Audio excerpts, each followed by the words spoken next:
Almost a week of war as Liberals gather to talk it over and Canada's top general considers options. This is Now You Know. I'm Rob Snow. The answers you need from the people in the know. This is Now You Know with Rob Snow on News Radio. Prime Minister Mark Carney is in Tokyo for the final stop of his three-country tour. And it's all business, with no direct mention of what is happening in the Middle East other than citing an old Japanese proverb about difficult times. Ame fute ji katamaru. After the rain. Thank you. After the rain, the ground grows firmer. Adversity tests our strength and builds it. So today, we are taking our first steps on firmer ground together. According to news reports, Mark Carney will be trying to firm things up back home. There will be a meeting of the Liberal caucus today that will be led by the Foreign Affairs Minister, Anita Anand, with several Liberal MPs wanting to know just where the Prime Minister stands on this war. Mr. Carney's position has evolved over the last week from a statement that supported the United States and its attack on Iran to a statement that said he supported it with regret. And from there, another statement just days ago calling for de-escalation. MPs will also want to know a lot more about what the Prime Minister means when he says he can't categorically rule out Canada's participation in the war. So one can never categorically rule out participation. We will stand by our allies when it makes sense. There's a distinction between the offensive actions that were taken and are being taken by the United States and Israel, that were taken by them without consultation with Canada, with other allies, and we're not party to those actions. But we will always defend Canadians. We will always stand by and defend our allies when called upon. Some Liberal MPs are not happy that Mr. Carney has backed this action because it has no approval from either the U.S. Congress or the United Nations. They are telling reporters his position goes against what the Prime Minister said during his headline-grabbing speech in Davos. In Ottawa, the Conservative MP and critic on military issues is James Bezan. While the Conservatives support this action in Iran, they want a parliamentary debate before any sort of Canadian participation in the war. As we did during the Harper Conservative government, whenever we thought about doing anything that had our military tied to it in any conflict, that there was a debate in the House of Commons. It should be up to Parliament itself to say yay or nay on whether or not we're ever going to be deploying our troops into a conflict. In our system of government, the Canadian Armed Forces can be sent into a conflict by the Prime Minister alone, without a vote in Parliament, under what's known as the Crown prerogative. Does the United States even need Canada to play a role in this war? Well, U.S. President Donald Trump, speaking at the White House yesterday, said the war is going great and everything is ahead of schedule. We're destroying more of Iran's missiles and drone capability every single hour, knocking them out like nobody thought was possible. As soon as they set off a missile, within 4 minutes, the launcher gets hit. They don't know what's happening. But we have the greatest military anywhere in the world. Their Navy is gone. 24 ships in 3 days. That's a lot of ships. Their anti-aircraft weapons are gone. So they have no air force. They have no air defense. All of their airplanes are gone. Their communications are gone. Missiles are gone. Launches are gone. About 60% and 64% respectively. Other than that, they're doing quite well. Could the Canadian forces become involved in some way in this war in Iran? All eyes were on General Jenny Carignan, Canada's chief of the defense staff. She was speaking in Ottawa at a major security and defense conference. And the general said Canada won't be part of Operation Epic Fury, but it could have some role to play in helping Gulf states defend themselves against Iranian attacks. So we are not talking about participating to Epic Fury per se. This is not a mission that we are considering. However, our Gulf partners may require defense and support. So within that context, these would be the type of military options that we could consider. So now that the conflict has taken place, it has had impact on the Gulf states who were not aggressive towards Iran. So therefore, the law of armed conflict, because there is a conflict in place, the law of armed conflict now applies, and therefore any states being attacked can take defensive measures to self-defense. General Karinya met today with counterparts from European countries to discuss options, and the general will present whatever emerges from that meeting to the government. But options for Canada might be limited, according to defense analyst Christian Leprecht from the Royal Military College in Kingston. It'll be difficult for Canada, I think, to participate because we're so stretched with personnel and we're so relatively under-equipped. So even if the Prime Minister wanted to contribute, for instance, it's not clear to me what exactly that contribution might be. Stephen Seidemann of the Canadian Defence and Security Network says he could see the Royal Canadian Navy assisting in the navigation of the Strait of Hormuz, but wonders if the government really wants to be part of this U.S.-led action. He thinks Ottawa should take a pass. The Secretary of Defense has enunciated essentially a doctrine by which the United States is unbound by international law, and is gleeful about the possibility of engaging in war crimes. So in terms of, is this something we want to be a part of? I think it would be incredibly a huge mistake. I mean, we opted out of the 2003, and that was, in retrospect, a really good decision. It would make sense to opt out of this one for similar reasons.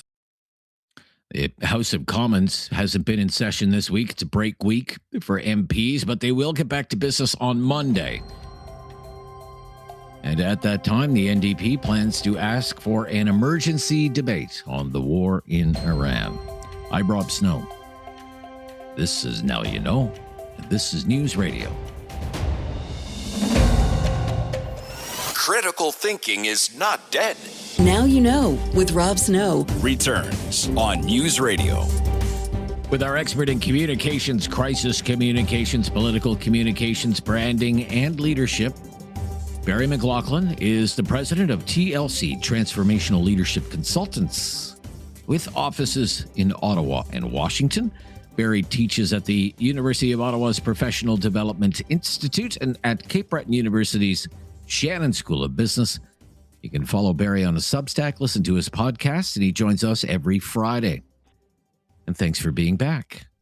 Well, it's my pleasure, Rob. It's amazing how quickly we go from Friday to Friday. I'm just amazed. Like, it seems like yesterday we did the last one. So it's great to chat. And we weren't even talking about Iran, but we're going to talk about Iran today, and the Prime Minister's muddled message on the war in Iran. I think Campbell Clark in the Globe and Mail sums it up best today. Let me read this. Mr. Carney supported U.S. and Israeli strikes on Iran in a statement issued Saturday, and he still does. Now, in a different way, because the U.S. and Israel probably did not act in keeping with international law, which is unfortunately part of the world we live in, but we also have to take that world as it is, not as we wish it to be, and the best course is diplomacy, so the strikes Canada supported Saturday should be de-escalated now. Is that clear? End quote. Campbell Clark. Yeah, it's well done. What do you think? Well, there's an old military phrase, it kind of shows up here. You can't tuck your way out of a foxhole. So, here Canada's in the foxhole. It's kind of a no-win on this because we know darn well if the Prime Minister had said we're opposed to this, you saw what happened when Keith Starmer did that. You saw what happened when the Spanish Prime Minister did that. Wow, mockery, close the door, forget trade, ramp up tariffs. nasty, nasty. So Keith Starmer then had to do a backflip from that into, well, we will be providing this aircraft, we'll be providing these ships, we'll be doing the following things, after telling us, he's totally opposed to it. So that did not work. So I guess Mr. Carney chose, well, they are our partners on many fronts, including the military front, certainly in terms of North America and NATO. So he said yes, but he has been chipping away at it ever since, because you can't justify all of the things, don't tell anyone, have no plan, bomb elementary schools. There's all kinds of things that would be horrific if the prime minister were to continue to be an echo chamber for Donald Trump on this. So, as I say, he had a no-win position. I'm not sure what the alternative was, and I don't believe it should be a Keith Starmer alternative. But has he sounded like he's in a Donald Trump echo chamber? Do you think so? No, you don't not. think so? And he's not, because he is chipping away now at all of the things. He thinks this should be consulted with Congress. There should be a plan. What do we do with regard to all of these people? There has to be an end game in this. There is no end game here. You cannot have a situation in which you leave the regime in charge after what you've been doing, because you're going to make the people then, they're going to suffer even more as a result of this. So in effect, the end game of this has to be regime change, regardless of what Trump is saying. You can't just walk away. He did that in Venezuela, got away with popping in the vice president because he needs to pump that oil out of there. And he even welcomed her to the Oval Office recently. So sometimes you can get away with it. But that was strictly moving in the air to get Maduro out. This is bombing all over Iran, and now we have it spreading wider and wider in the Middle East. This has to come to a fairly rapid conclusion. Again, it's one that Canada, we can help as you played a clip earlier. The Chief of Defense Staff can, as she said, we can help the Gulf states because they're being targeted also. We can provide that kind of support. But we're not going to be, I think, directly engaged in the ongoing bombing campaign in Iran. I'm going to ask our listeners if they want Canadians anywhere near this. That's coming up during Talkback today. We did have some early polling on Carney's stance after the statement and after the remarks he made while he was in India from the Angus Reid Institute. Canadians, generally speaking, don't like the position that Carney took. Interestingly, Liberals really don't like it. Like 17% support what he said. Now, will there be an updated poll to reflect his ever-evolving position? I don't know, but that it could be a problem for him. Maybe it's a problem for him. It is. Notice that the Conservative support for him is very strong, in that same polling. Yes. So that is a little different. That we've never seen a Liberal Prime Minister in the past decade get any kind of support from the Conservatives. So it is interesting that, and you notice Bézanne and the Conservative critic on defense. They want Parliament to meet. Good. Parliament should meet, discuss these matters. Are we really supporting the regime in Iran? No, we're not. So we've now done it. The deal is done. The big deed is done. So now you can't undo it. So now it's a new decision point.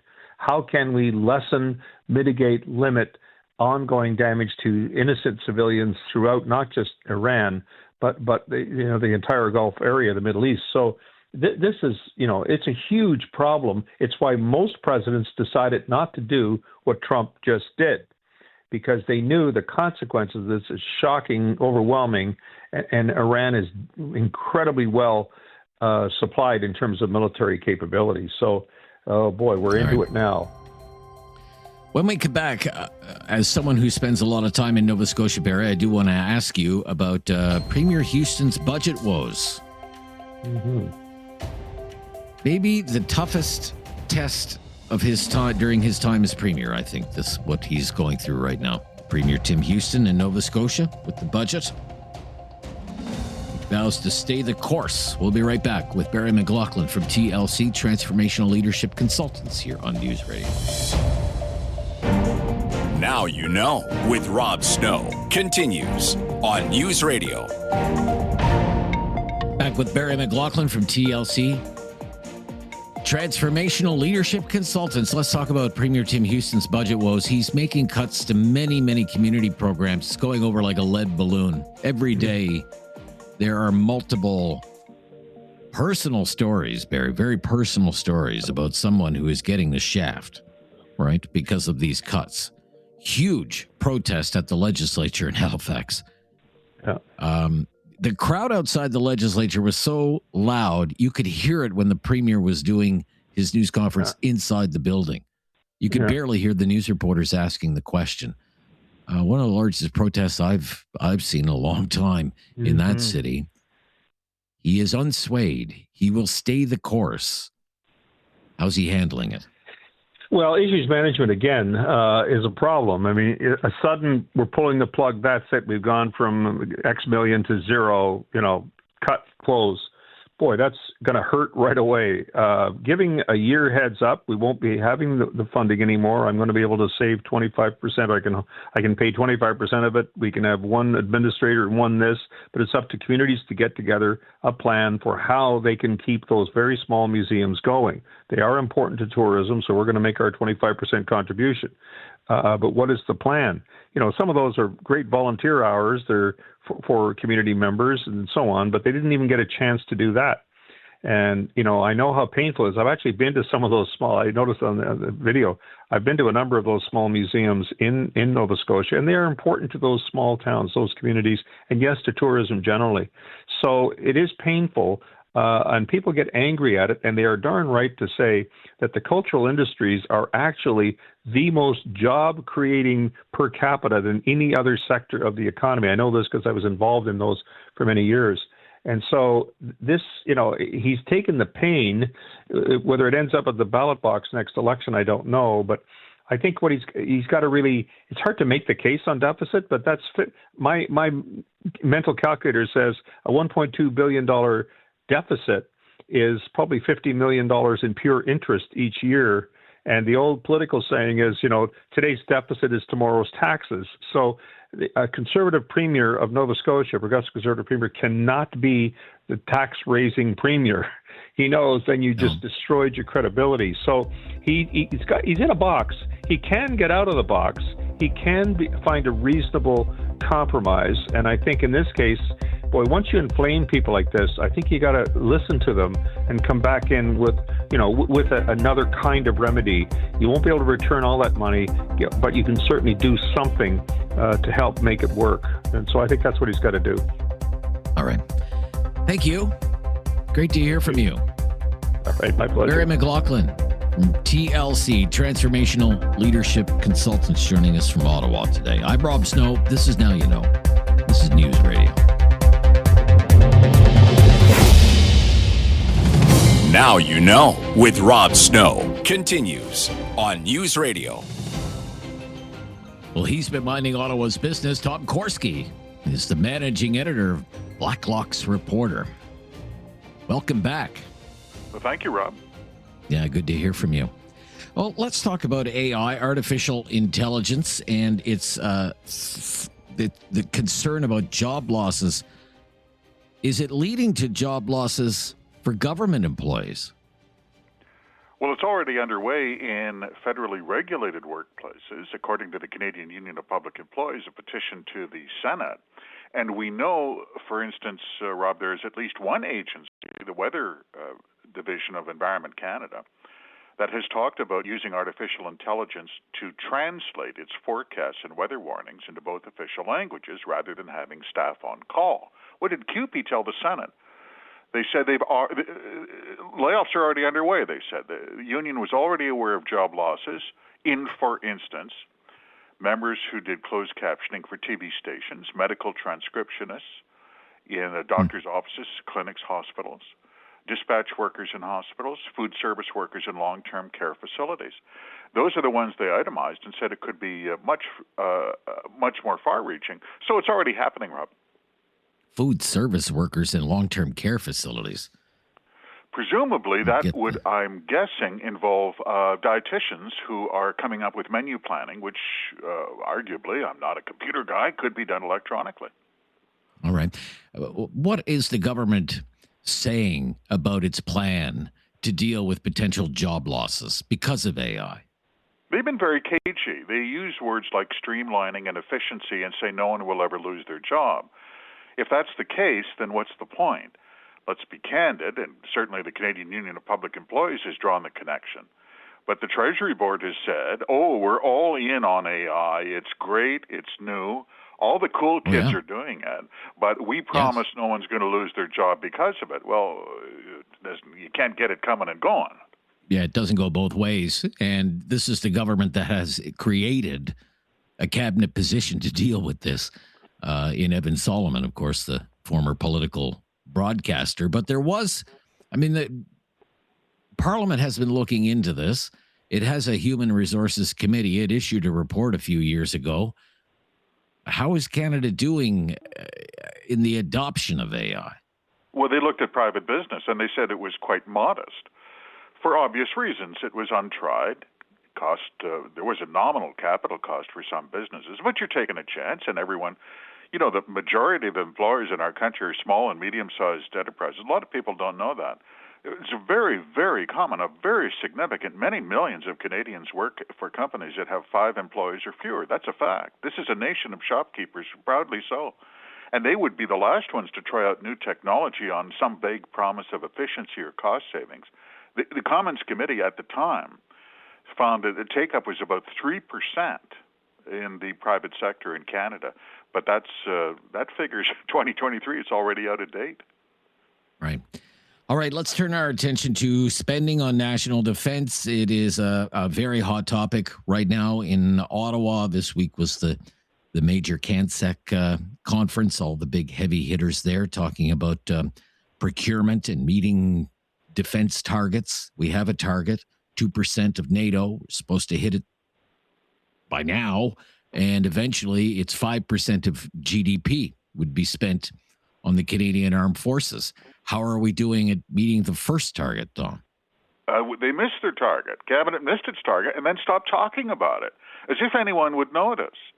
And this seems to be a pattern now. When the Cabinet says, we're going to cut spending, and they increase spending, and they said we're going to buy Canadian, only we're going to give ourselves an exemption. And here's an example. The Prime Minister promised that we would meet 2% of GDP, gross domestic product, for military preparedness spending by December 31st, 2025, and they didn't. And then he said, okay, we really mean it this time, possibly this spring. They're nowhere close to it. They're about, by their own math, on their best day, billions short, $5 billion. That's a lot of money. There's no indication of when they plan to meet this target. But this is frankly maddening. And at the same time, the Department of National Defense makes speeches that would make Jesus weep. They're that beautiful about how we're really doing our bit for our NATO allies. Come on. You mentioned the Buy Canadian policies. This is really like a central plank for this government in its industrial strategy. You're going to buy Canadian.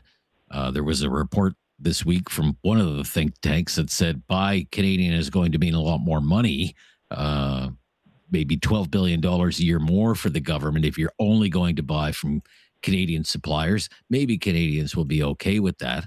But there is a loophole. Not every government entity will be buying Canadian, will they, Tom? Absolutely. We see that through access to information. Literally days after the Prime Minister announced the Buy Canadian policy last September, what did he say? Canada's on a mission to build Canada strong, end of quote. It was really something. Within days, we see the departments were coming up with access to information memos, internal memos, working on ways to game the system because they said this is just going to cost Crown corporations money and it's going to lead to some paperwork headaches. How can we get around this Buy Canadian policy? What did one memo say? We anticipate Crown corporations are going to have lots of questions. Hopefully they'll get an exemption from the Treasury Board. So I guess everything is kind of a shell game now. So a Buy Canadian doesn't literally mean buy and Canadian, and 2% of GDP doesn't literally mean 2% and GDP. It's confusing. Yeah. For example, one of the memos says here, EDC's and CCC's board of directors may raise concerns about the Buy Canadian policy as it could affect their existing procurement processes and increase administrative expenses, given that procurement spending represents 25% of the annual administrative expense of each Crown corporation, about $100 million for EDC, $10 million for CCC. We anticipate both organizations will have questions on the implications of a legally binding initiative. So EDC's Export Development Canada, I'm assuming. I don't know what CCC is. Canadian do you Commercial know what that is? Corporation. Canadian Commercial Canadian Corporation. Commercial And you're Corporation. right. And here they are. I mean, it's figuratively speaking the 2nd of January, and they're scheming ways to break their New Year's resolution. Only they don't announce that. And when you listen to what Cabinet said publicly, you talk about beautiful speeches. What did the Minister of Finance say? He's saying this publicly. There's so much we can do for ourselves, he said. I quote him accurately. You know, even as consumers, our biggest power is our purchasing power. Yes. When we come back, all aboard the high-speed rail network called Alto as protests grow. We'll talk about that next with Tom Korski from Blacklock's Reporter. I'm Rob Snow. This is News Radio. There is no question Rob won't get answered. Now You Know with Rob Snow continues on News Radio. Here with Tom Korski, the managing editor at Blacklock's Reporter. Alto high-speed rail, Quebec City to Toronto, 1,000 kilometers of rail. And as I was sitting here during the commercial break, I was reminiscing about our own recent travails with rail, with rail in Ottawa. I lived in Ottawa for more than 30 years. You're in there now.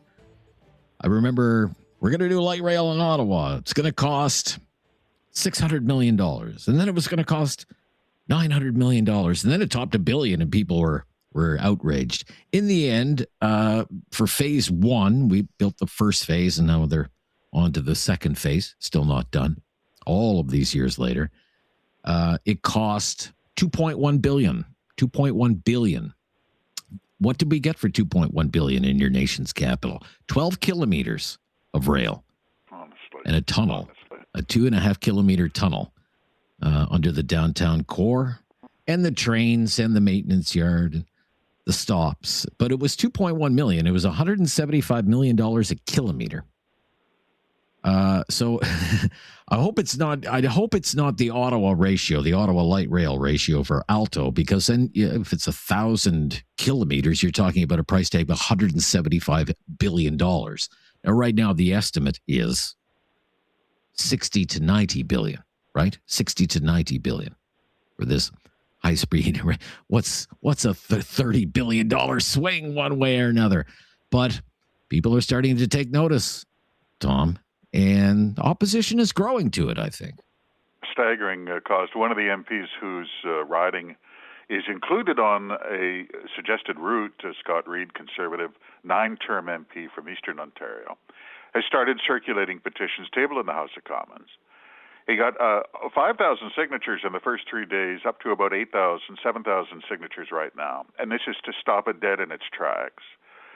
There is growing opposition, and MP Reid has pointed out, for the benefit of MPs who do not have the prospect of a 300-kilometer-an-hour electric train track going through their ridings, that these, as you mentioned, these projects, even internationally, are famous boondoggles with dramatic and extraordinary cost overruns.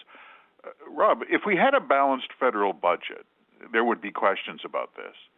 In the absence of a balanced budget, for the last 19 years, there is a sort of a fantastic quality of, we're going to the moon. We're going to build a $90 billion high-speed train service with unknown final costs and many, many questions. And it's all going to be borrowed money. It's going to be great.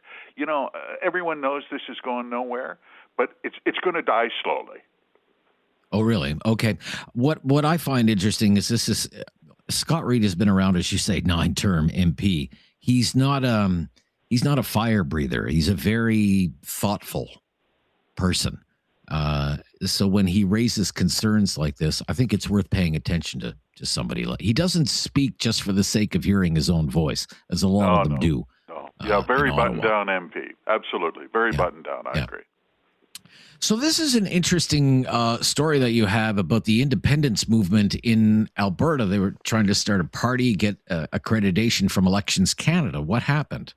This is interesting, and I don't want to use rough language. Elections Canada likes people to think of them as walking around in lab coats with clipboards, completely apolitical and impartial. That hasn't been the experience of many in the know.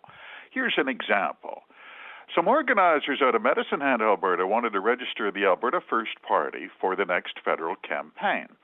The law says you need a minimum 250 members to register a new party. It's not a high threshold. So they submitted over 300 names, and what happened do we see through access to information?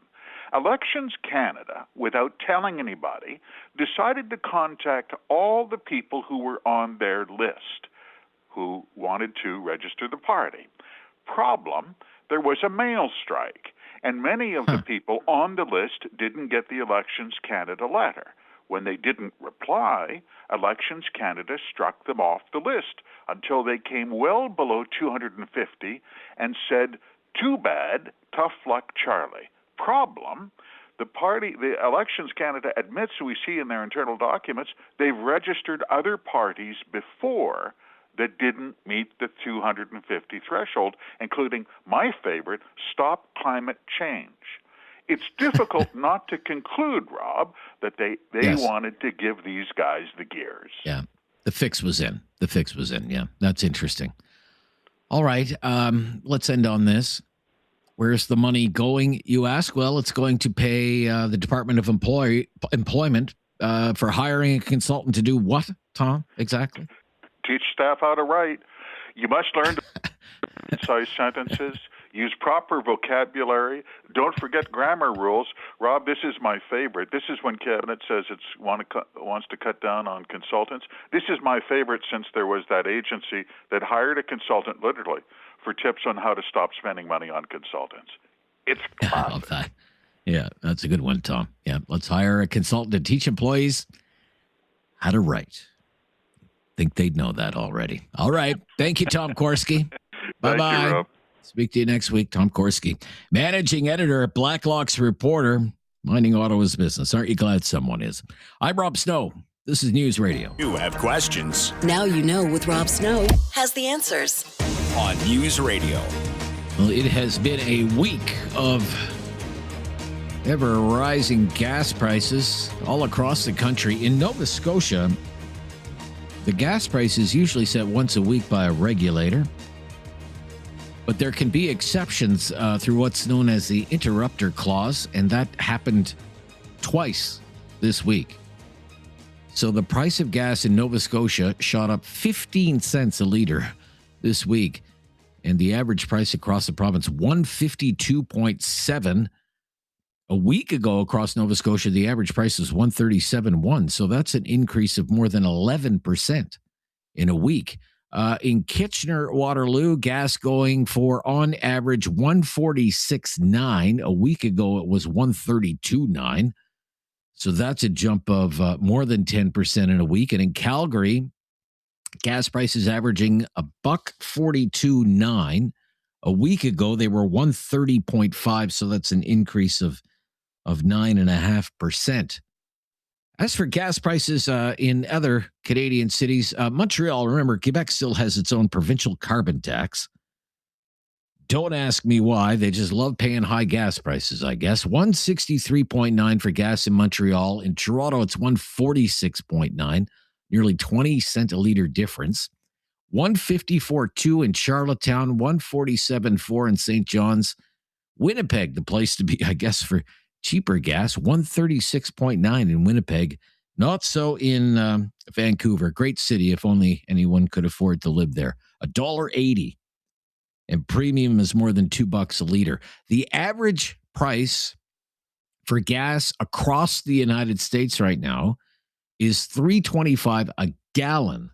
So when you factor in the exchange rate and do the conversion, it works out to be $1.17 a liter is the average price across the United States. $1.17 a liter, and Americans aren't happy that gas prices are that high.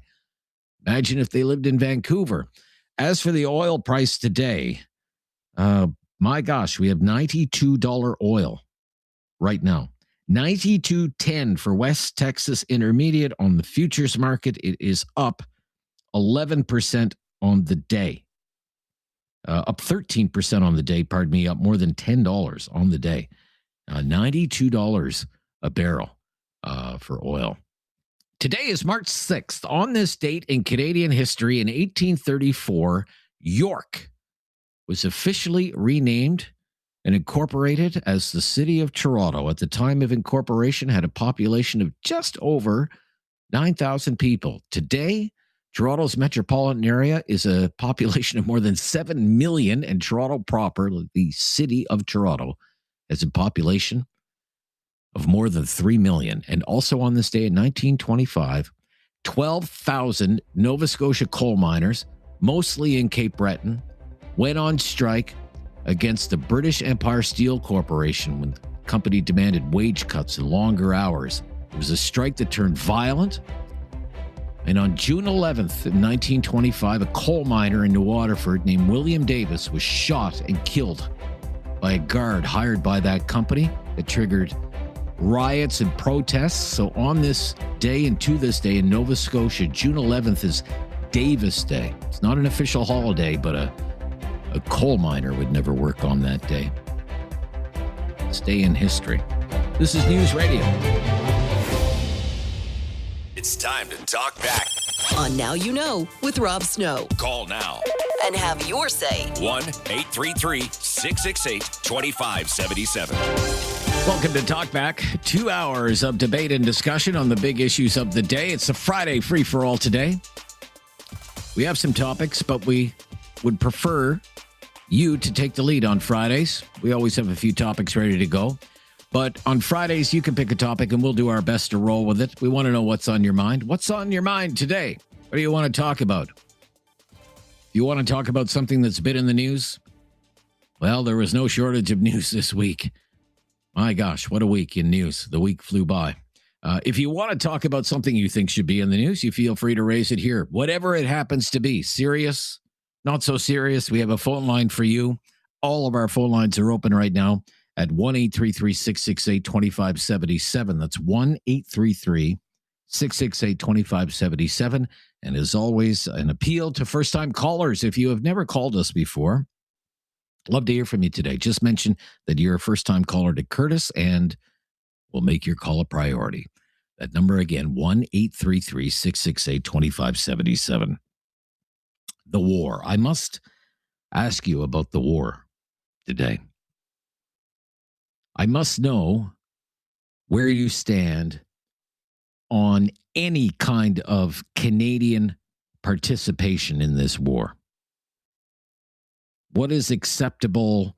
What is not acceptable to you as a Canadian when you see what is happening in the Middle East? Earlier this week, the Prime Minister said he could not rule out categorically some sort of participation in this conflict by the Canadian Armed Forces. And yesterday, Canada's top general said while Canada wouldn't be part of Operation Epic Fury, General Carignan did say there could be some role for Canada in protecting Gulf states that are being hit by Iranian missiles. Would that be acceptable to you? Is that acceptable to you? Now, other defense experts have said that they could see some role for the Royal Canadian Navy in helping ships navigate through the Strait of Hormuz, the key shipping route for so much of the world's oil and natural gas. Nobody is talking about boots on the ground in the Canadian context. And many of the defense experts that we have contacted at City News and News Radio, they have said we don't have much capacity to put boots on the ground in this region anyway, just given the state of the armed forces right now. There has been polling on this, on what the Prime Minister has said so far about the war, largely backing the United States and Israel in these actions, albeit with regret. and saying Iran can't have a nuclear weapon. Iran can't have a nuclear weapon, calling Iran a serial violator of international law, state sponsor of terror, a regime that murders its own people when they protest in the streets. All of these things Mr. Carney has said. Today, the chief of the defense staff met with her counterparts from Europe, and they're talking options. Options. Whatever comes out of that meeting, whatever options there are for the Canadian forces, the general will go present that to the prime minister at some point. The prime minister is in Japan right now. And he didn't speak about this today, at least not yet.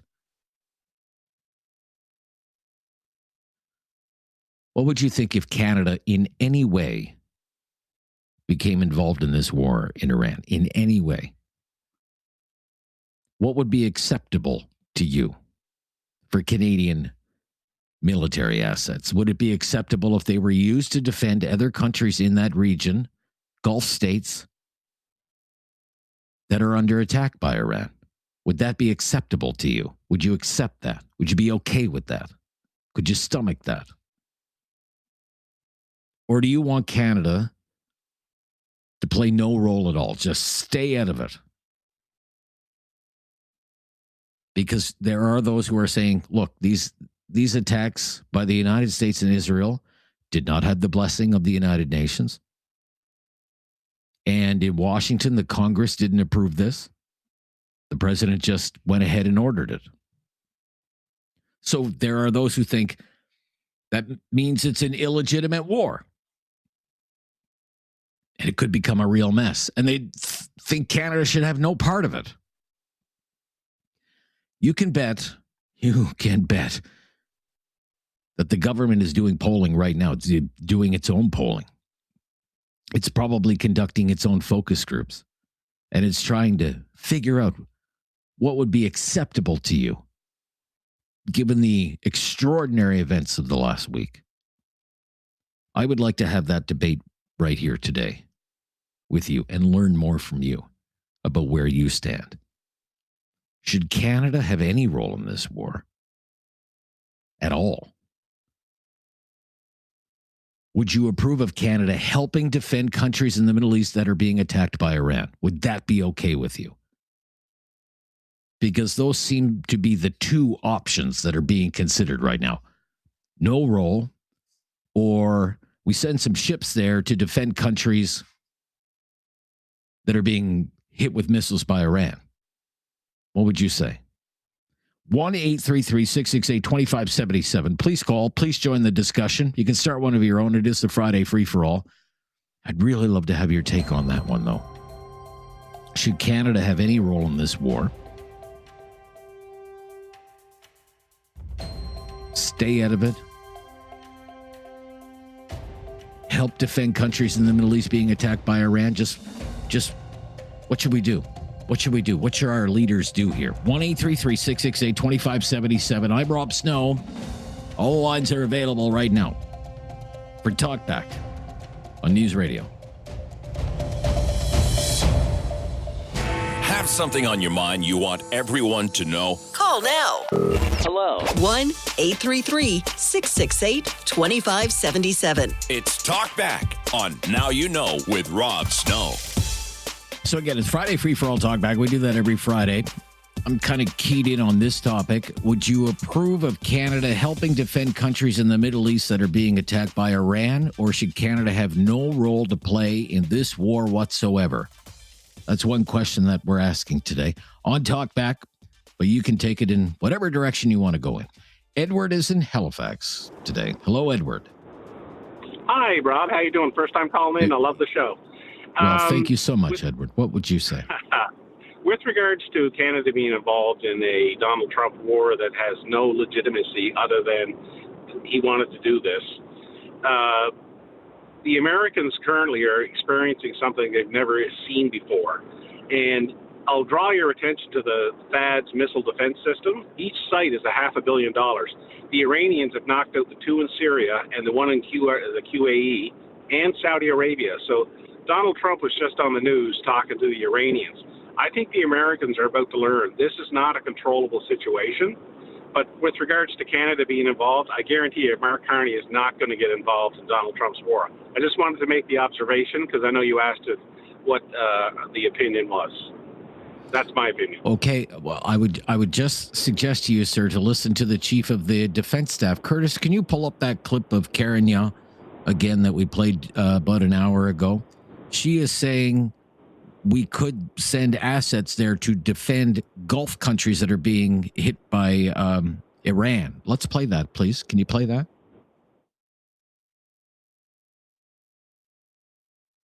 So we are not talking about participating to Epic Fury per se. This is not a mission that we are considering. However, our Gulf partners may require defense and support. So within that context, these would be the type of military options that we could consider. So now that the conflict has taken place, it has had impact on the Gulf states who were not aggressive towards Iran. So therefore, the law of armed conflict, because there is a conflict in place, the law of armed conflict now applies, and therefore any states being attacked can take defensive measures to self. So look, she's staring right at news reporters and television cameras, Edward, when she said that. I'm sure she didn't just let that slip. No, I would agree. What would you think about something like that? She's probably referencing that Canada has a naval presence in the Persian Gulf and the Indian Ocean. So that would probably be related to them providing security for naval transportations of oil. Again, I agree. Protecting our allies is very important, but I also believe with the Americans and the relationship that we have with Canada being drawn into this war is not going to be a 4-week war. Donald Trump has kicked something off very irresponsibly, in my opinion, and I think the Americans may see something that they are not prepared. Doing the midnight hammer strike, sure. The Iranian nuclear program absolutely had to be stopped, but there was no evidence that they were rebuilding their nuclear sites. But again, people that are more informed probably know more than we do. But at the same time, Canada being involved in Donald Trump's escapades, 100% not in favor of that. Okay, thank you, Edward. Emerson in Calgary is up next. Thank you for calling, Emerson. You're on the line. Yeah, I just want to say, just to answer your question regarding should we stick our nose in, absolutely not. Let's mind our own P's and Q's for a change. And I think we should stay as far away from this because Trump is trying to draw us into a big problem. And we've got enough problems with him already. We don't need another one. So that's on that point. The second thing is, Rob, are conservatives drinking the liberal Kool-Aid? When I hear people say conservatives are supporting Carney, they're all for Carney, they're behind Carney, what in God's name is going on? I've never in a million years seen people get this behind a liberal prime minister. I mean, yeah, there's people who say, on that point, I'll support him. But to come out and say, oh, if there were an election today, yeah, he would win a massive majority. I'm having a hard time understanding what has happened to real conservatives. Have they basically said, we're done, it's over, we don't have a comeback kid? Like, what do you think, Rob? Like, I'm really, really sad that this has happened to our I think you asked me what I think. I think they hear, for example, his original statement, not his equivocation statement on the war in Iran. They think that's a robust response. Sounds a lot like what a conservative prime minister would say. Conservatives like what the prime minister said on Iran a lot more than liberals do. Liberals do not like it at all.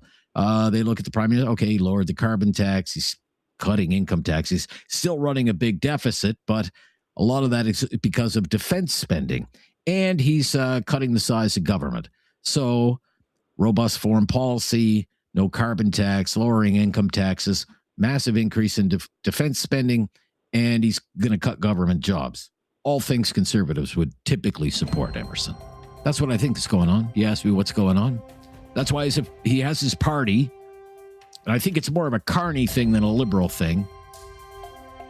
His party, according to Leger, is at 49% in the polls right now, 14 points ahead of the Conservatives. Talkback, Friday free-for-all. We've kind of keyed in on this today. Would you approve of Canada helping defend countries in the Middle East that are being attacked by Iran, a suggestion raised by Canada's top general? Or should Canada have no role whatsoever in this war? You can have your say on that or anything else on Talkback today on News Radio. Have something on your mind you want everyone to know? Call now. Hello. 1-833-668-2577. It's Talkback on Now You Know with Rob Snow. Back to the phone lines. Hugo in Calgary. Hugo, are you there? Don't do that, people. Come on. Yeah, go ahead, Hugo. Yeah, thanks for calling. No, I listen to this program every day. I'm so happy somebody answered my phone call this time because so many things I want to say. But anyway, I'm here. I really came to Canada from another country. I'm an immigrant. I'm a Canadian immigrant. And I don't agree that this woman wants to separate Alberta from Canada. She's lying to her teeth. She's the one who goes to play with Trump on the Mar-a-Lago account with the same idea. She's lying to us. The minute we agree that we separate, she will sell it to U.S. because that's her point. That's her view. That's what she wants to do. You believe Alberta Premier Danielle Smith is a separatist? Is that what you're saying? Separate, betrayer. Yes. She wasn't even here for 10 years before her elections. She wasn't even here for more than 10 years in Canada. And now she wants to separate us from Canada? No, I came to be a Canadian. I'm still a Canadian, and I will fight for her. I'm a Canadian citizen, and I won't allow that woman to go play with Trump and come back with the same ideas. She's a liar. Right. She's lying to us. She's lying to all the Canadians. Okay. She says she's not a separatist. She's not a separatist. She's fighting for Alberta, she says. She supports a stronger Alberta within a united Canada. That's what she said. That's what she says. Yes. Wasn't her intention until we start protesting that we don't want to be separated. And now she said that she's within Canada. It wasn't her point on the first minute. The first time that she decides she wants to separate it, so she goes para U.S. You think she wants Alberta to join the United States? All right, Hugo. She's lying to her teeth. Okay, you think she's lying. Fair enough. Okay, thank you. You've made your point. Linda in southern Alberta. Moving along. Linda. Hello. Hi, Linda. Go ahead.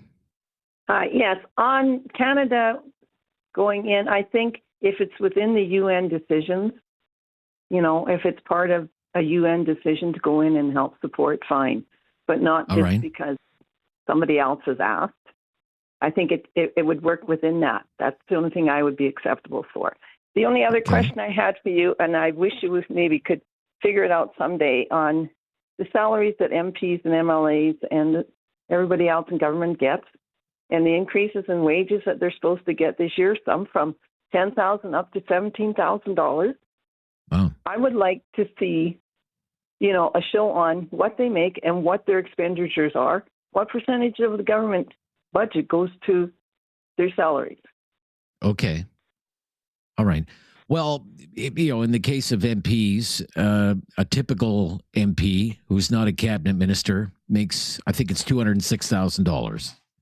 Well, according to this, there are 343 of them, so you can add that up. And if you're a cabinet minister, you get $100,000 raise and a car. Well, because here it says in this article, backbenchers make now $218,600 a year, and with a raise could be anywhere from $10,000 to $18,000 this year.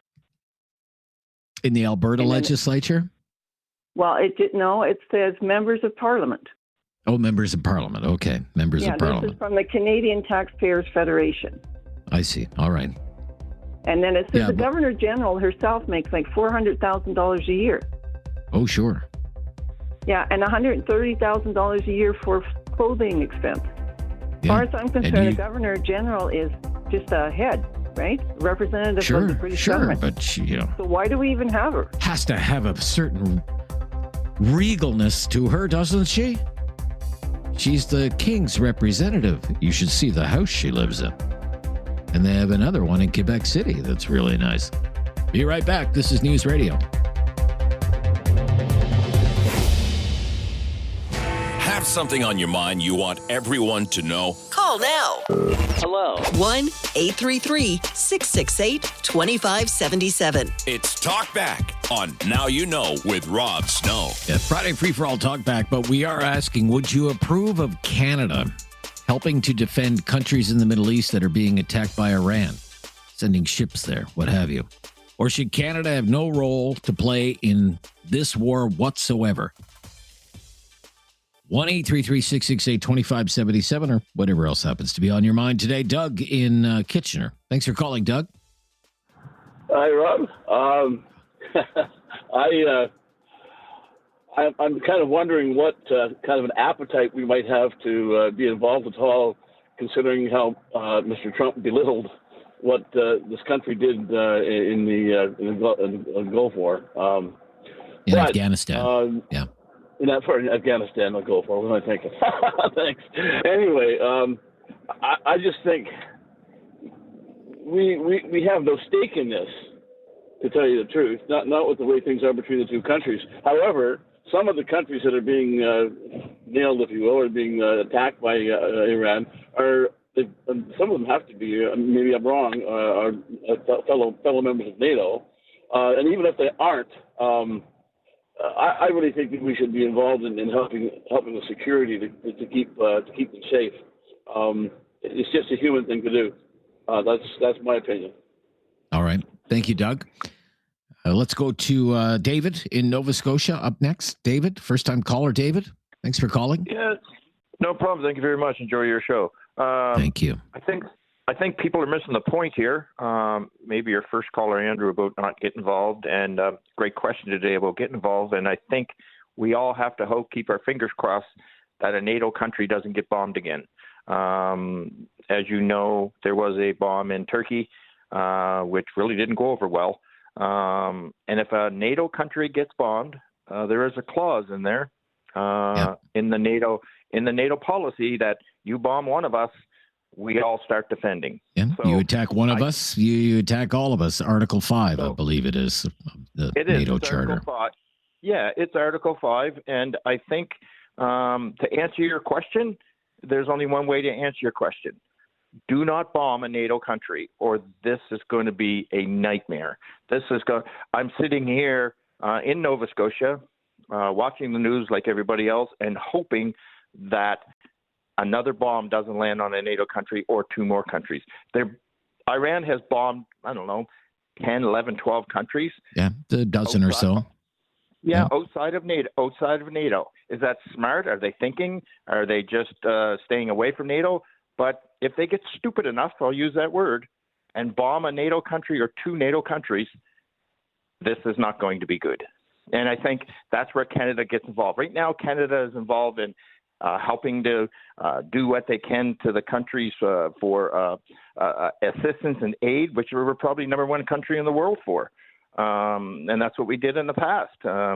But if it involves NATO countries, and who knows, it's not going to be good. And that's to answer your question again. What do you think about this? What do you think about this? What we're hearing from the top general? Well, we could consider some role in defending Gulf countries, Oman, Bahrain, UAE, these places, because they're being attacked by Iran.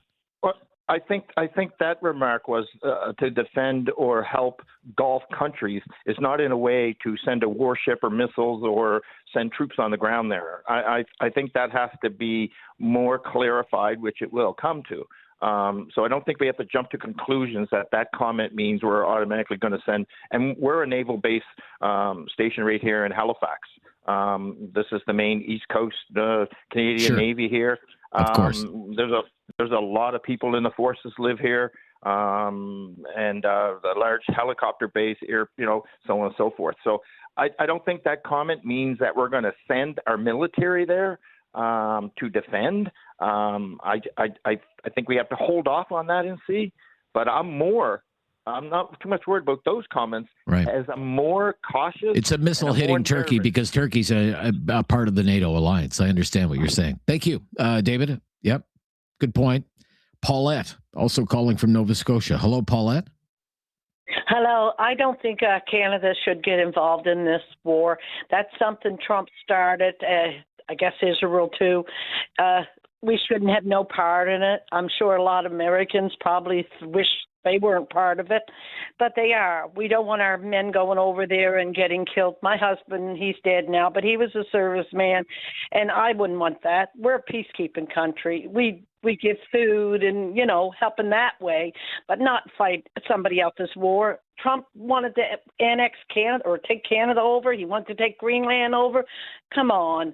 Canada got to stay out of it. That's something he started, and it's not going to be a good finish, I think, for the States. That's just my opinion.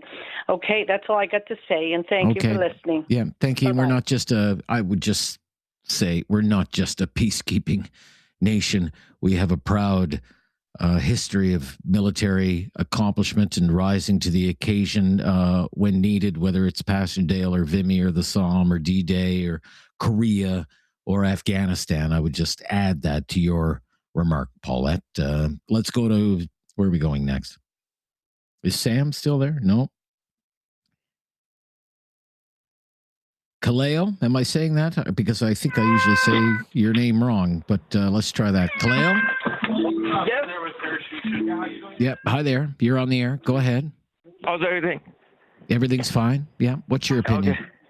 What do you want to talk my about? opinion, the Canada should stay away from this conflict. The reason is because we don't have the resources and military power and stuff like that, up to that, because we have only 74,000 personnel, and they don't even have experience of combating such a complicated wars and stuff. We should not put our foot into it. And second of all, even in U.S., 80% of their population is against that war, and many senators, they are against it, and they already said they didn't even have any plan for exit or going out of it. So basically, they're calling it a big mistake in a sense that even if it is an evil, and they think it's an evil, and they wanted to get rid of, but the plan they made, it's completely it's kind of a misplan.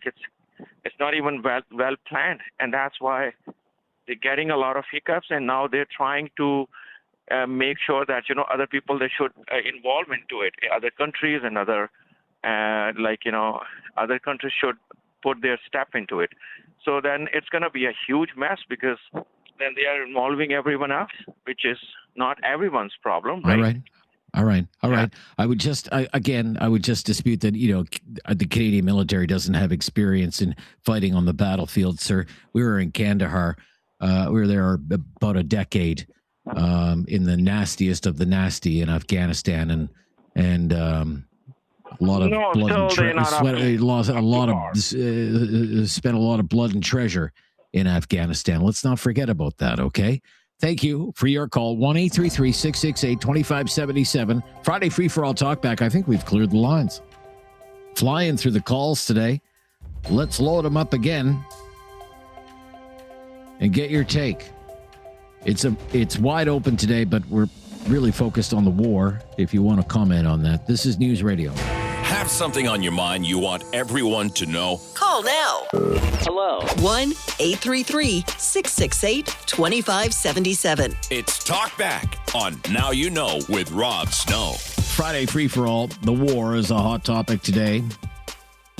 Possible Canadian participation in some way. Would you rule that out altogether? What's your opinion? Muzaffar. Good morning, Rob. Yeah, hi there. Thanks for the call. Okay. Yeah, first thing is that we are proud of our military and they can do the job, but this is insane and illegitimate war. Iran hasn't done anything to Canada or U.S. Why everything is happening there is because Israel is refusing to accept second state for Palestinians. And until that matter is resolved, this region is going to be in war all the time. And we should stay out of it. It's not our war, and we should not lose any money or any men there. So this is my first opinion. The Okay. other thing is If I could, you say Iran never did anything to the United States. Well, they blew up American embassies. They blew up a Marine barracks, killed hundreds of U.S. Marines. Yeah. They took hostages. You remember? I don't know if you're old enough to remember US attacked the hostage crisis. U.S. attacked the first, and they killed their leadership. And this is against the Geneva Convention that you kill other countries' leaders. Trump is just like a bull out of barn, just uncontrolled. He's trying to hit anybody or everybody on the way, and he's just threatening everybody. He's threatening our country even. Greenland is one, Venezuela is the other one, Cuba he wants to take over. It's just American imperialism that's on the way. So we should stay out of it, and we should protect our assets, and we should try to be nice as we have been as a peacekeeper. But this is not a war which is going to end soon, and it's going to drag other countries into it. And this is unfortunate that people will lose a lot of lives there and a lot of assets there. And Israel is still killing people in Gaza. We had a peace accord there, but that peace is not working anywhere. Lebanon is being hit day and night. Beirut is burning. So this is too much, and it's Netanyahu's war. America is running. Okay, you say it's Netanyahu's war. Hezbollah has launched attacks as well, as you know, from Lebanon. Yeah, Hezbollah has been involved in this war as well. You know that. Yeah. All right. Because America is Muzaffar, I'm going to move along. You've made your point. Let's stay out of it. Let's go to Dwayne. Is up next in Calgary. Thank you for calling, Dwayne. Hey, Rob. Hi, Dwayne. I'd like to change the subject just a little bit here. All right. Living in Alberta with this separatist movement that's, I don't know if it's gaining momentum or not, but it's certainly in the news. And I just want to make a point that if Alberta were to separate from Canada, and BC, I think, doesn't want to be pumping our oil across their province, if we're not all part of Canada, they could just shut off the tap and say, we're not pumping your oil anymore. At which point, we would have one way of getting oil out of our country or out of our province or whatever, and that would be to the United States. And I think Donald Trump would probably just say the only way you're pumping oil south now is to become the 51st state. And yet people say, oh, no, we don't want to join the states. We just want to be our own country. But it's totally unfeasible in my mind. But all right. There is a new poll out today on Alberta independence, like just within the last 24 hours from Abacus Data, a very respectable polling company that asked a very straightforward question. Should Alberta become a sovereign country and cease to be a province of Canada? 26% support overall, 26%. 64% opposed, 9% undecided. That's where it stands on that, according to this one poll from David Coletto at Abacus Data. Be right back. Talkback on News Radio. It is the Friday free-for-all. The war is a hot topic today, and whether Canada should be involved in any way. You can have your say on that or anything else for that matter. This is News Radio. Have something on your mind you want everyone to know? Call now. Hello. 1-833-668-2577. It's Talkback on Now You Know with Rob Snow. Abe in Champion, Alberta. Hi, Abe. You're on the line. Good to hear from you. Hi there. Yes.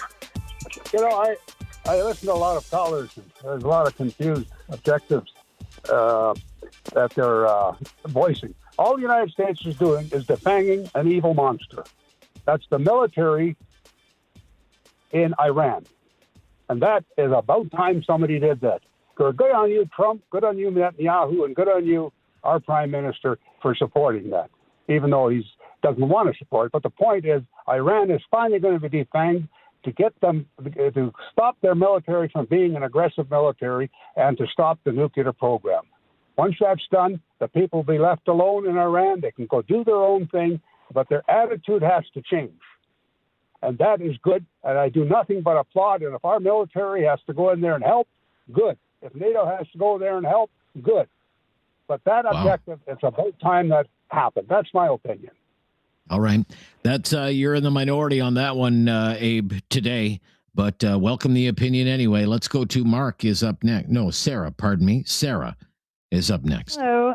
Hi, Sarah. Yeah, I'm a Calgarian, and I have lots of family in Iran. I was there past this December, and I believe the Iranian regime is one of the major sources of repression and instability in the region, and I truly support efforts to challenge and weaken their grip on power. You know, they repeatedly cracked down on protesters, restricted free speech and political participation, and they often use deadly force to silence opposition. And so because of this, I think the world should support the Iranian people who are calling for greater freedom and accountability. And democratic countries have to work together to take down these dictatorships because they don't just threaten Iranians in Iran, but also countries around the world. Okay, Sarah, so you were recently in Iran, is that what you said? Yeah, I was there this past December, and I left on January 2nd. So I was there when the protests started to, develop. What was that like? What did you see? What was that like? Well, I would say that at the beginning, the protests were much more focused on economic issues with the loss in the value of the money, but no one would have known the way they would have exploded. And I just remember the last few days I was there, the streets were a little bit empty, all the clothes were shut down. And 2 days after, my friends and family who were there started telling me about how explosive the protests became and how deadly they were. And they wanted to go support and they had to run for their lives when the brutality police started coming out and shooting at people. And so this is just not a regime that we can allow to continue to function in the world. It's just not okay. Have you been able to contact friends and family there since this began on Saturday? No, we've lost connection with them. I've heard some people have been able to contact their relatives with Starlink, but personally, I've pretty much lost connection. And so it's really hard to know what's going on, if they're safe. And I know, it's really an issue for a lot of people. I've heard even like getting food at grocery stores has become more difficult. And so it's scary because there's so much lack of knowledge when you can't reach out to anyone. Okay. All the best to you and your family, Sarah. Thank you for your call. We're going to stop here. That was, I don't know if we've ever taken so many calls in 1 hour on Talkback. We have a full hour just ahead. Remember, it's the Friday free-for-all. If you're worn out, I don't blame you. It's been the dominant topic on Talkback 4 out of the 5 days. This is what we have talked about. So if you want to go in a different direction, by all means, we will follow you there. If you want to stay with this one, stay with us because there's a second hour ahead of Talkback. We're going to bring you up to date on the latest breaking news, including that oil price today above $91 US a barrel now, those high gas prices and everything else that's going on in your communities and in the world. This is News Radio. It's time to talk back. On Now You Know with Rob Snow. Call now. And have your say. 1-833-668-2577. Welcome to hour number 2 of Talkback. It is our Friday free-for-all. War in Iran, a hot topic today. Possible Canadian involvement. What would you think if Canada helped defend countries in the Middle East that are being attacked by Iran? Or should Canada have no role in this war whatsoever? What's your opinion on that or any other topic? Because it's Friday. Mark is in Calgary. Thanks for calling, Mark. Up next on Talkback. Hey, Rob. I hope you're doing well, man. Everything's good here. Canada helping out in any way they can. I mean, I'm kind of baffled of what I'm hearing. Like, nobody wants to help out.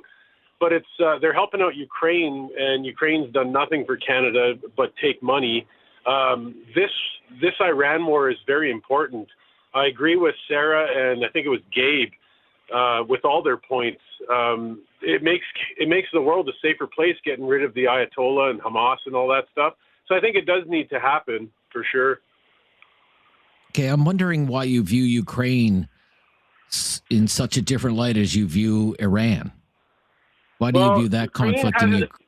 Yeah, go ahead. Ukraine hasn't done anything to Canada, in my opinion, but siphon money out of it. The the people there, support the people with food and stuff like that. But we've spent so much money in Ukraine when we could actually be spending some of that money to help out with the attack on Iran, getting rid of what's going to make the world a safer place. You know what I mean? But don't you think? And I'm just playing devil's advocate here. Don't you think trying to beat back Russian aggression against a sovereign country is worth the fight? Aren't they fighting for their freedom? Yeah, but not. But here's the thing. In my opinion, that fight is going on because Zelensky just wants to stay in power. Because as long as there's a war going on, they can't have an election, and I think that's what that's all about. Whereas Iran, they've been terrorizing the world for as long as I could remember. And it's about time, in my opinion, that somebody's doing something about it.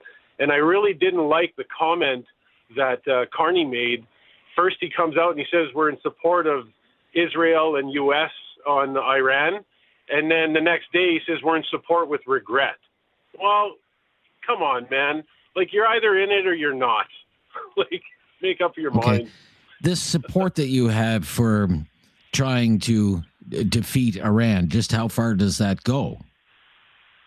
I say do it until everything's done. Like, okay, the problem well, is, let's take it to the extreme. What about boots on the ground? Yeah, if they have to, give her. Wow. I mean, at this point, Rob, I would sign up and join and go. You know what I mean? Oh, okay, Mark. You're like with Abe. You're kind of in the minority today, but thank you for your call and sharing your opinion. Let's go to Dave is in Halifax today. Hello, Dave. Yeah, let's remind the folks that Iran has been a heavily sponsor or the sponsor of recognized terrorist groups under our leadership in Hamas, Hezbollah, and ISIS.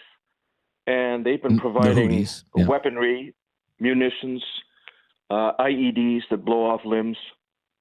They provided that stuff during the Afghan war that blew up Canadians and Americans alike. Dreadful things. They have provided Russia with the Shahad drones, if you will, many, to fight Ukraine. Yes. So that pipeline is probably going to be shut down because Iran has storage of these things, many of them, up in the mountains perhaps. And as soon as they let them loose, they're hit by Israeli intelligence and they blast them right off the face of the earth, as well as their ballistic supplies. So they are a contributor to the war in Ukraine, a backdoor, if you will. They've also given Russia the technology to build these drones. So in some ways, folks, perhaps this is, I guess, if you will, a different avenue, a different take on what they're doing. Yeah. And to the previous caller's point, who has offered to provide expertise on how to deal with these Iranian drones? Who has the most expertise in dealing with these Iranian drones? Ukraine. No idea. Ukraine. Well, exactly. Right? Ironically, Ukraine has said to the U.S. whether the U.S. needs Ukraine's help. Ukraine has said, we know a lot about these drones. Well, they better learn quick because they've been bombing us for 4 years with them. All right. That's correct. Now, but what about Dave? Sorry. What about though possible Canadian participation in any way? What would you perhaps be okay with? The vessels coming through the strait there, Persian Gulf. What's that? The Strait of Hormuz. Yeah, Thank you. Hormuz. Yeah, I think maybe using our Navy. I don't think we've been tapped because, by the way, folks, we are also helping out the Ukrainians by training Ukrainians in Latvia and Poland, our Canadians.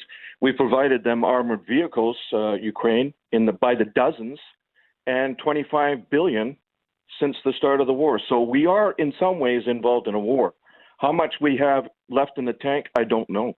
I think we've been left ourselves and Europe wide open because we haven't been doing our diligence to keep our armies and our protection up, as Trump has said, point. Right? Yeah. Mm-hmm. Yep. So here we go, All right, and Dave. now, thank you very much, Rob. Thank you. Have a good weekend. Bye-bye. Just like that, off and running, hour number 2 of Talkback. War top of mind for a lot of people today. 1-833-668-2577. Have your say. This is News Radio. Have something on your mind you want everyone to know? Call now. Hello. 1-833-668-2577. It's Talkback on Now You Know with Rob Snow.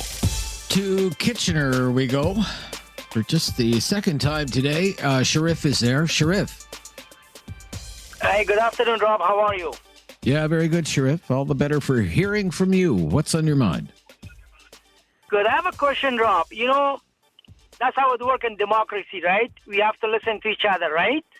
Sure. And you don't agree with my opinion, but still you listen. I don't agree with your opinion, but I still listen because we have mutual respect, right? Let me give an example, right? The war, when the Hitler, if you read, I have been here 24 years, but I know a lot of history, right? When the Hitler started war, everybody was probably saying, oh, when the Hitler is done, there is no war in the world, right? There's no problem. Like the previous caller said, when we get rid out of Iran regime, there's no problem in the world. I tell most of the people that they support war, tell them, go educate yourself about the war. Think as a Canadian that think about mutual respect, about the humanity, about the, what they call, democracy. You think about this, Trump has lots of crime on his neck, right?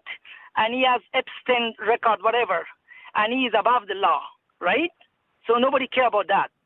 And then they go to war because of one stupid Ayatollah Khamenei, whatever, he already died. How many more innocent they want to die? And this war, right, my word, my friend. I know the history. I've been grow with politics. I've come from the war country. Canada's my home. But remember, this is a big, big problem with the whole world. This war will be a great war, and we pay for this war. Smart people never think, because rich getting richer. Big weapon companies, corporation, they get rich. Who pay? Me and you, taxpayer. What is the point of killing people and we pay for it and rich get rich? Think twice about it and get smart, and then support the war, because at the end of the war, nobody's winner.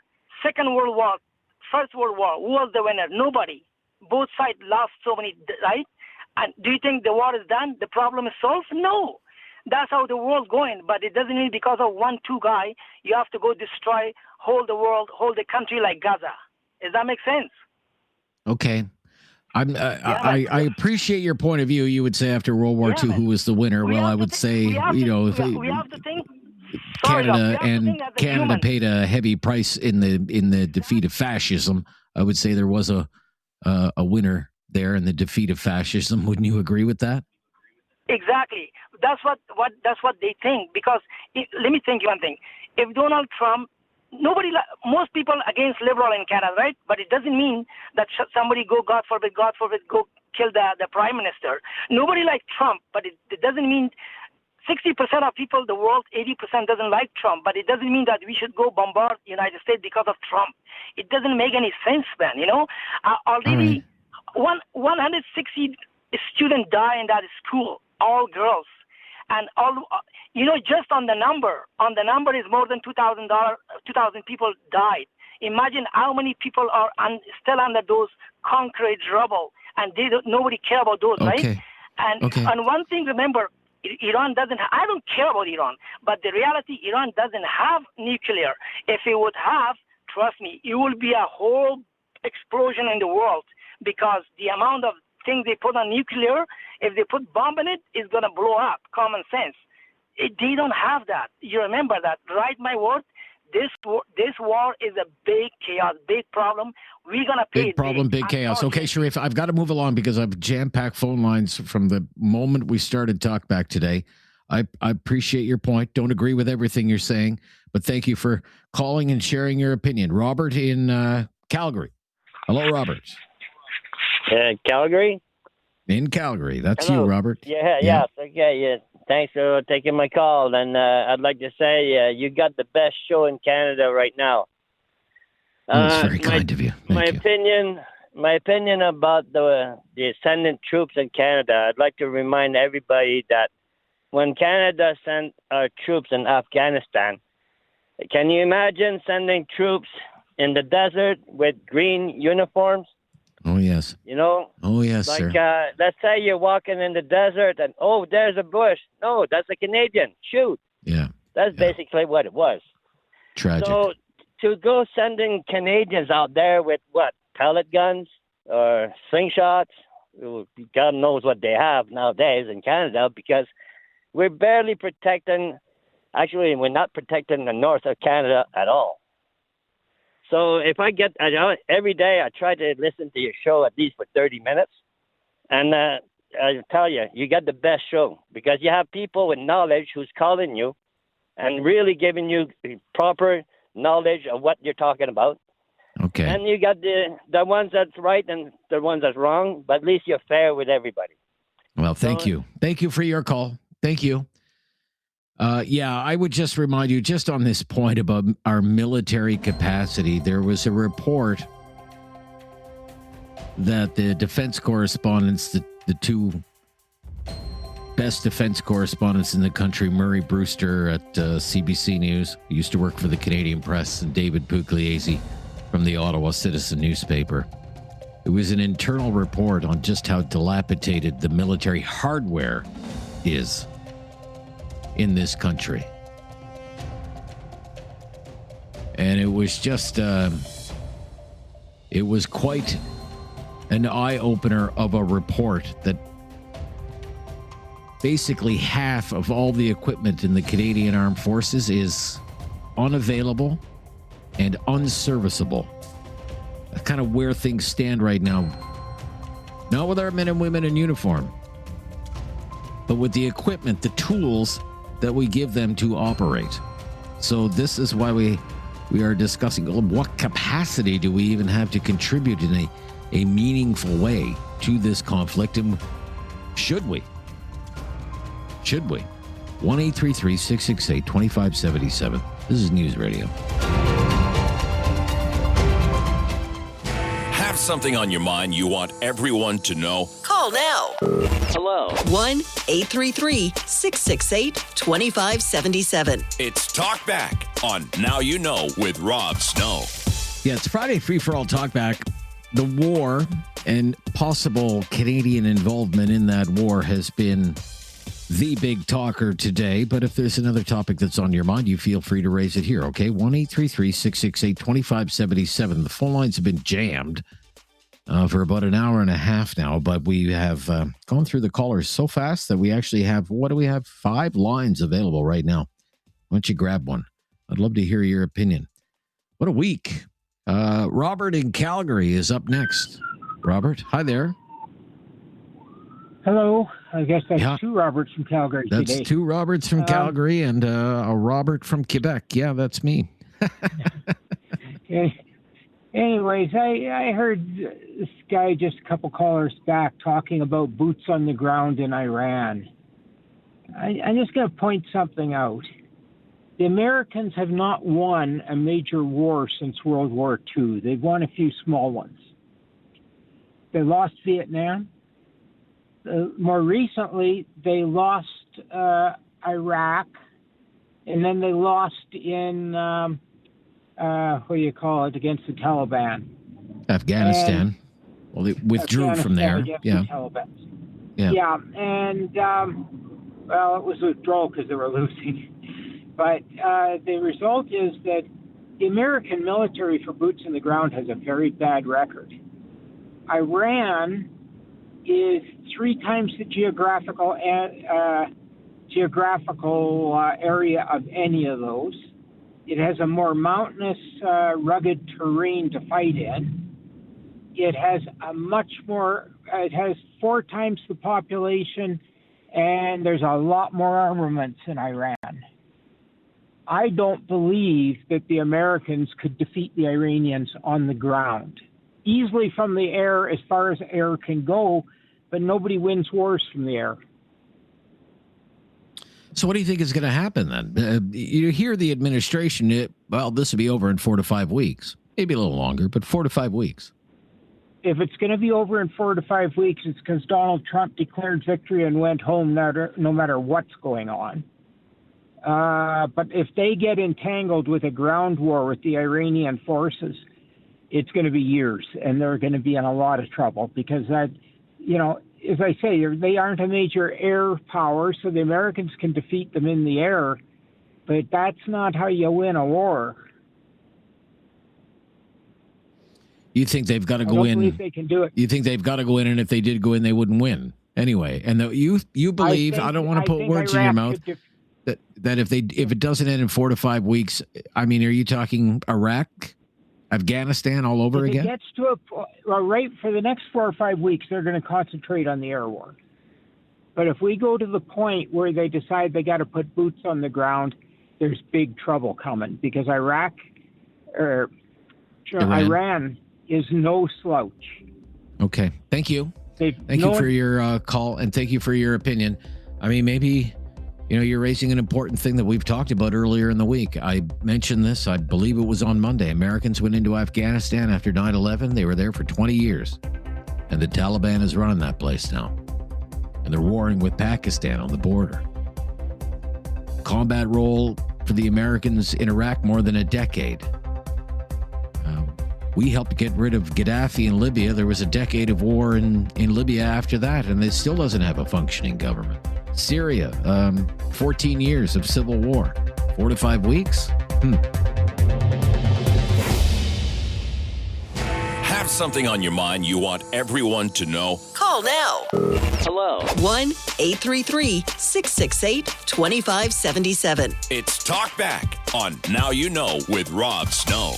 It sure is. Friday, free for all Talkback. The war top of mind for a lot of people. We're asking about possible Canadian involvement and what you would think of that, with the top general in the country saying Canada could possibly defend countries in the Middle East that are being attacked by Iran. She said that yesterday at a big defense conference in Ottawa.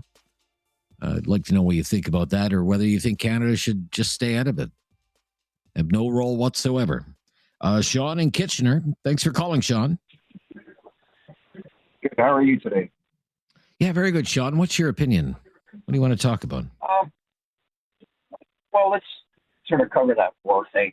I'd rather us not go the way that we've been getting treated by the Americans and that. And we always seem to go and help them out in these situations. As for the one gentleman that said that if we were going to go, he'd enlist right now, and he'd go, well, why doesn't he just enlist anyway? I've got a 19-year-old son that's in the process of enlisting to defend our country. I come from a military family. And I just get a little annoyed when people start cutting up our military. We have some of the best trained soldiers in the world, and that's been stated by so many different forces around the world, saying that fighting with the Canadians was some of the best fighters they've ever seen. And I'm a very proud Canadian. I'm proud of my military family and everything. I'd rather it's not go. But if we have to go to defend the outside countries that are being attacked, that are innocent in this whole thing, well, then we go, right? That's what we do as Canadians. All right. I certainly wasn't doing that. I thought I made myself clear. I hope you understand that. I praise our people in uniform. The equipment is another matter. That's a big problem. That's Ottawa's problem, and Ottawa has to solve that. That's my opinion on that. When I talk about the capacity.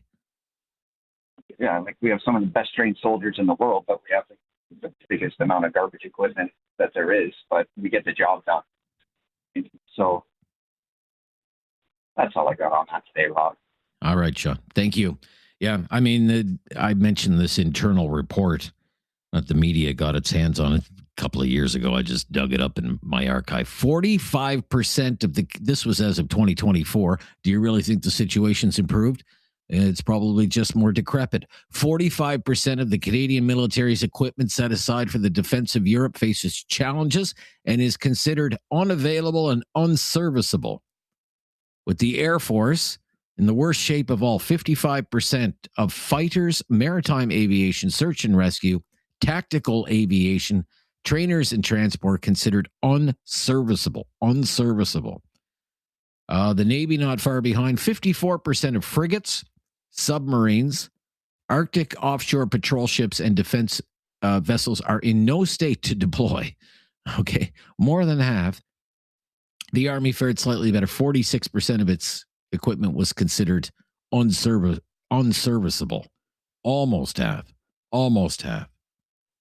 You may remember the subs. We bought subs in the 90s, used from the UK. They became known as the Dud subs, the Victoria class, diesel electric submarines, the Dud subs. We only have one submarine that is operational at any given time. Imagine that. We're supposed to buy the bidding just closed for a fleet of new submarines. There's a German, Norwegian bid and a South Korean bid to build 12 of them. It's worth $60 billion. We have 4 of them right now, but only one works. That's the way it goes. Danveer is in Calgary. Thanks for waiting, Danveer. You're on the line. Hello, Rob. How's it going? Yeah, very good, Danveer. Thank you. Hey, just about the war. Like I don't like when there's so much war mongering going on, right? Because it kind of goes to the fact that total disregard of life. When we are talking about countries, or we say Iran, or we say Ukraine, or Russia, right? But it's different. The people and the governments, like Zelensky would want the war to go on, but do the people living in the camps, right? So when U.S. is attacking the regime, is it still attacking the regime, or is it attacking the people in general? So the people who lose their loved ones, like they'll have the remorse for the rest of their life. I don't know how it justifies anything like that. Canada, on its part, is like we love peace, right? So that's what we should be doing to get to resolve the war, not escalate it. All right. So do you think Canada should just stay out of it altogether then? No, it should actually actively get itself involved in getting it resolved peacefully. End it. All right. I'm not sure, Mr. Carney, for all the admiration that he has, it seems these days all over the world, I'm not sure if he has the ability to pull those strings. Thank you, Danveer, though, for your call. Appreciate it. 1-833-668-2577. Friday free for all Talkback on News Radio. Have something on your mind you want everyone to know? Call now. Hello. 1-833-668-2577. It's Talkback on Now You Know with Rob Snow. Yes, it sure is. Peter is in Kitchener. Up next on Talkback. Hi, Peter. Hey, we definitely should most certainly not go support an illegal war that was launched without congressional approval. Also, while Iran was at diplomatic talks at the table, ready to say anything that Trump had said earlier, actually. They haven't said those magic words. And then lo and behold, the very next day, Iranian Foreign Affairs said those magic words, and he said them specifically like that. Like, Mr. Trump, here are the magic words. We will not do that. And then, okay, let's attack anyways. Interesting. So do you even think of going to just stop there. Okay, because I'm curious what you mean by that. Interesting. What do you mean by that? Why would we even think on even considering going to join this? And then why do you everyone find is that saying, interesting? Why do you find that? What you seem to be questioning why this war was launched in the first the place? idiocracy got this big? They're the aggressors. They attacked during diplomatic talks. And then Trump backstepped and said, okay, can we go back to the diplomatic table now? Iran said no. and justifiably, I think so. And they're not attacking those countries specifically. I don't know why Canada's saying, let's go defend these countries. They're attacking U.S. Army bases that are launching missiles from those countries. And then the death toll in Iran, 1,300 people. Death toll in Israel, 11. So what is this propaganda? Who's killing the most people right now? 180 students are dead in Iran from U.S.-Israeli wars. A war criminal wanted by the International Criminal Court. We got to go back that guy? Really? Were you this outraged when they mowed down 15,000 protesters? 15,000. Where are you getting that number? That's been all over the news. Okay, so with that logic, let's go bomb another 2,000, right? That's gonna help everything. No, I'm just wondering, were you this upset? Of course, that's upset? outrageous, but also that number is not official. But of course, but does that justify day one dropping a bomb on and all the students? numbers that you've used here are to quoted by the United Nations. Quoted by the United Nations. Okay, all right. Yes. All right. And so your opinion is stay out of it. It's an illegitimate war, right? Or find peaceful diplomatic solutions like we were already at. All right. Thank you for your call. Peter, James in Calgary. Thank you, James. Hey. Hello, James. Call, Rob. You're welcome, James. Hello. Go ahead, James. Good. Well, it's an interesting topic, but kind of exercise in futility to an extent. Anybody that knows anything knows that going to Iran is a bad idea. There's no winning against those people, and I don't care. Even if the UN got together and did this properly, I don't think we could win, not without years and years of bloodshed. Add to that, like your previous callers have stated, that it's an illegal war, so doing anything with it would be morally reprehensible, I think. And if any of our generals decide to send a branch of our military over there in its current state, I would think that would be a criminal act against our soldiers and our personnel. Let me ask you this, just because this is what our prime minister has said, and he's taken a lot of heat for it, and it's not going over well. It's probably not going over well with Peter in Kitchener. They're pursuing nuclear weapons. Iran, you want a nuclear-armed Iran? How does that destabilize not only the region, but the entire world? Okay? They are, and this is what the prime minister, just let me finish. This is what the prime minister said. They are a serial violator of international law, a serial violator, funding every nasty terror organization out there, right? Hamas, Hezbollah, the Houthis, probably a few more. Right. So. Okay. And I don't disagree. Look at with the way any they of treat their own people. Look at the way they treat their own people. Every human rights organization in the world says this is one of the worst human rights violators in the world. Is there not any kind of just cause here for what's happening? Let's go back to what I said earlier. Why wasn't it done properly with everybody involved then? Okay. So to do that, for example, to get something, say, through the Security Council, do you think Russia would vote for this? Are they still on the council, considering what they're doing? They're a permanent member, I believe. Are they not? I'm open to being corrected on that. They're not welcome at any of the tables right now, are they? Okay. Nobody would really care what they think. Oh, I don't know about that. Or China? Well, China? Would China approve? Would China approve? Because China is, certainly. Right?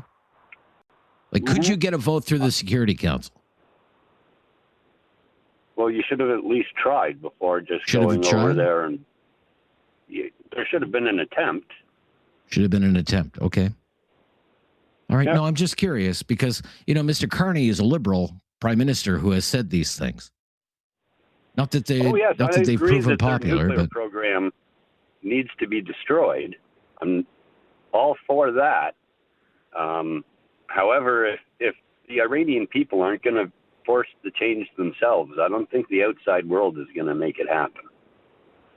Okay, well, you say if the Iranian people don't want it, but if Iranian people have been taking to the streets, not just recently, but like for years, they've been protesting against this terrible government, but when they do, they get slaughtered. Don't you think that would dissuade further protest? Isn't that the purpose of the oppression? Yeah. Yeah, I would say so. Okay, thank you. Thank you. Interesting discussion. It's been like that for almost 2 hours now and 4 to 5 days on Talkback. This is News Radio.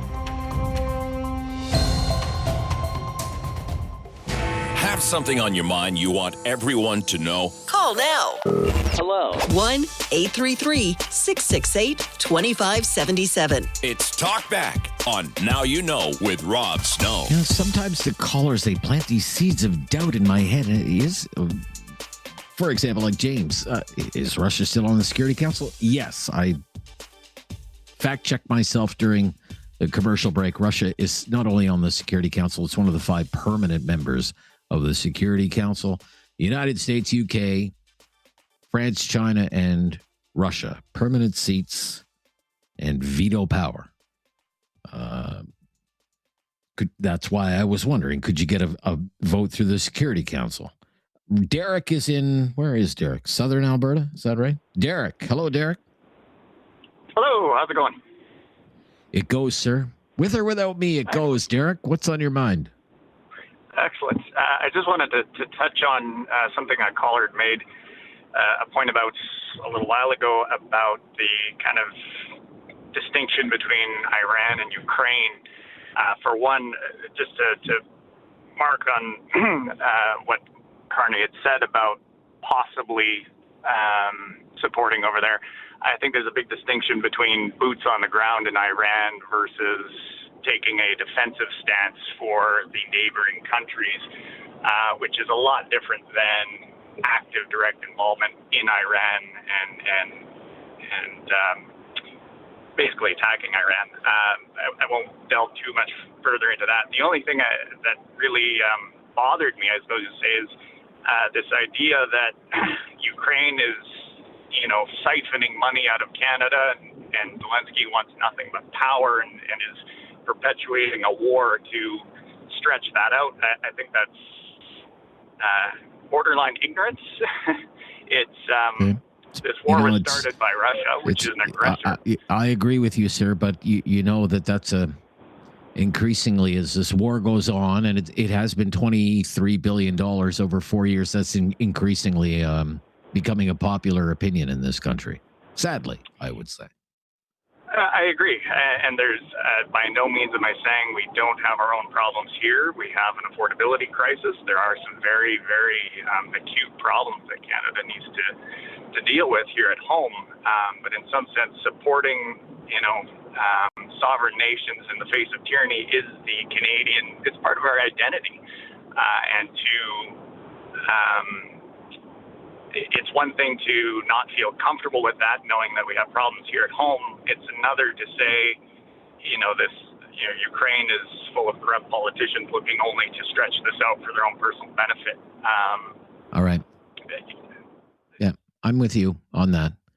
And I've put this to people far smarter than me with deep, deep roots in foreign affairs. And what they tell me is, look at a map. You have in Putin someone who views himself as a modern day czar he wants to recreate the Soviet Empire. And if he can get Ukraine, why would he stop there? Pull out a map, look at the map. What do you see there? Right? Lithuania, Latvia, Estonia, Moldova, Romania, Slovakia, and the list goes on and on and on. Look, we didn't even get to everybody today. Phone lines were jammed for a full 2 hours. Very busy all week. Have yourselves a great weekend. Relax, recharge, and we'll pick it up on Monday. Brand new topic, more of your calls, and always the latest breaking news on News Radio.